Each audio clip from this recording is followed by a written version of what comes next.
Hello বন্ধুরা, আপনারা সকলে কেমন আছেন? আশা করি সকলে ভালো আছেন। আমি সুপর্ণা আপনাদের কাছে নিয়ে চলে এসেছি আবার এক নতুন নিউজ। বন্ধুরা, আপনারা সকলেই জানেন যে বাংলার বাড়ি প্রকল্প সেই নামটাকে কিন্তু বদল করা হয়েছে। মানে প্রথমত ছিল সেই বাংলার বাড়ি প্রকল্পটাকে বলা হতো আবাস যোজনা, যেটাকে কেন্দ্র সরকারের তরফ থেকে দেওয়া হতো প্রত্যেক আমজনতাকে। কিন্তু এই মুহূর্তে সেই নামটাকে বদল করে করা হয়েছে বাংলার বাড়ি প্রকল্প, কারণ এই টাকাটা দেওয়া হয় এখন রাজ্য সরকারের তরফ থেকে। তাই এই নাম বদল করে করা হয়েছে বাংলার বাড়ি প্রকল্প। পুজোর পর থেকেই বাংলার বাড়ি প্রকল্পে কিন্তু টাকা ঢুকবে এমনটাই জানানো হয়েছে রাজ্য সরকারের তরফ থেকে। তবে সেই টাকা কিন্তু সকলে পাবেন না। যেমন আগে প্রায় সকলেই আবেদন করলে কিন্তু এই টাকা পেয়ে যেত, তবে এবার থেকে কিন্তু সেরকম আর হবে না। আপনাদেরকে কিছু নথি বা কিছু ডকুমেন্টস, কিছু প্রমাণপত্র আপনাদেরকে দেখাতে হবে, তবে কিন্তু আপনারা এই বাংলার বাড়ি প্রকল্পের টাকা পাবেন, না হলে কিন্তু পাবেন না। কি কি ডকুমেন্টস লাগবে এবং কিভাবে দেখাবেন সমস্তটাই দেখাবো আজকের এই ভিডিওতে। ভোটের আগে এই প্রকল্প চমক দিতে পারে রাজ্য সরকার। বছর ঘুরলে রাজ্যে বিধানসভা নির্বাচন, তার আগে রাজ্য সরকারের একাধিক প্রকল্প নিয়ে জল্পনা চলছে। একাধিক মিডিয়া রিপোর্টে বলা হচ্ছে লক্ষ্মীর ভাণ্ডার নিয়ে বড় সুখবর দিতে চলেছে রাজ্য। তবে এই দিনের জন্য আপডেট সামনে আসছে। শোনা যাচ্ছে ভোটের আগেই বাংলার বাড়ি প্রকল্প নিয়েই চমক দিতে পারে রাজ্য সরকার। ইতিমধ্যেই প্রস্তুতি শুরু করেছে নবান্ন। বাংলার বাড়ির টাকা দেওয়ার প্রস্তুতি।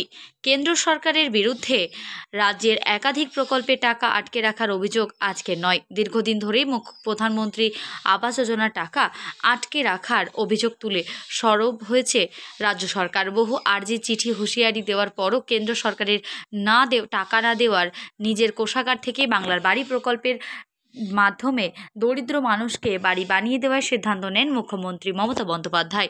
লোকসভা ভোটের আগেই প্রতিশ্রুতি ছিল যে 2024 সালের ডিসেম্বর মাস থেকে বাংলার 12 লক্ষ উপভোক্তাকে বাড়ি বানানোর জন্য টাকা দেওয়া শুরু করা হবে মমতা বন্দ্যোপাধ্যায় সরকার। এই প্রকল্পের আওতায় উপভোক্তাদের মোট 1,20,000 টাকা দেওয়া হয়। 2 কিস্তি উপভোক্তাদের টাকা পান। প্রথম কিস্তিতে 60,000 টাকা, আবার দ্বিতীয় কিস্তিতেও 60,000 টাকা করে দেওয়া হয়। ইতিমধ্যে রাজ্যের 12 লক্ষ উপভোক্তা এই প্রকল্পের সুবিধা পেয়েছেন। সূত্রের খবর, 26-এর ভোটের আগেই চলতি ডিসেম্বর থেকে ফের 16 লক্ষ পরিবারকে বাড়ির টাকা দেওয়া শুরু করবে মমতা সরকার। অর্থাৎ ভোটের আগে বাংলার মোট 28 লক্ষ এবং 12 লক্ষ প্লাস 16 লক্ষ পরিবারের বাংলার বাড়ি প্রকল্পের আওতায় টাকা পাচ্ছেন। তবে রাজ্যে যে কোনো পরিবার এই অর্থ পাওয়ার যোগ্য নয়। বেশ কিছু শর্ত রয়েছে। এক্ষেত্রে যাদের আগে থেকেই পাকা বাড়ি আছে বা যাদের সরকারি চাকরি, ব্যবসা বা আয়ের নির্দিষ্ট সীমা 15,000 টাকা বেশি মাসিকের বেশি অধিক, তারা এই সুবিধা পাবেন না। পাশাপাশি আয়কর বা প্রফেশনাল ট্যাক্স প্রদান করা পরিবারেও এই প্রকল্পের সুবিধা পাবেন না। উল্লেখ্য, এর আগে নবান্ন থেকে মুখ্যমন্ত্রী বলেছিলেন, কেন্দ্র বন্ধ করে দিল 12 লক্ষ উপভোক্তাকে বাংলার বাড়ির টাকা দিয়েছি, আরও 16 লক্ষ করে দেব। আগামী 3-4 বছরের মধ্যেই সবটা করে দিতে পারবো বলে উপভোক্তাদের আশ্বাস দিয়েছে মুখ্যমন্ত্রী। এবার শোনা যাচ্ছে ডিসেম্বর থেকে 16 লক্ষ উপভোক্তাদের বাড়ি তৈরির টাকা দেওয়া হতে শুরু হতে পারে। বাংলার বাড়ি প্রকল্প নিয়ে যে কথা বলা হয়েছিল বা কবে থেকে এই টাকা ঢুকবে এবং মাসিক আয় আপনাদেরকে কত হতে হবে, সেই অনুযায়ী কিন্তু সমস্তটাই কোটা কিন্তু বলা হয়েছে, আর আপনাদেরকেও আমি দেখিয়ে দিয়েছি। যদি কারো বুঝতে কোনো সমস্যা থাকে অবশ্যই আমাকে কমেন্ট বক্সে কমেন্ট করবেন, আমি চেষ্টা করব তার রিপ্লাই দেওয়ার। দেখা হচ্ছে নেক্সট কোনো ভিডিওতে। ততক্ষণ সুস্থ থাকবেন, ভালো থাকবেন।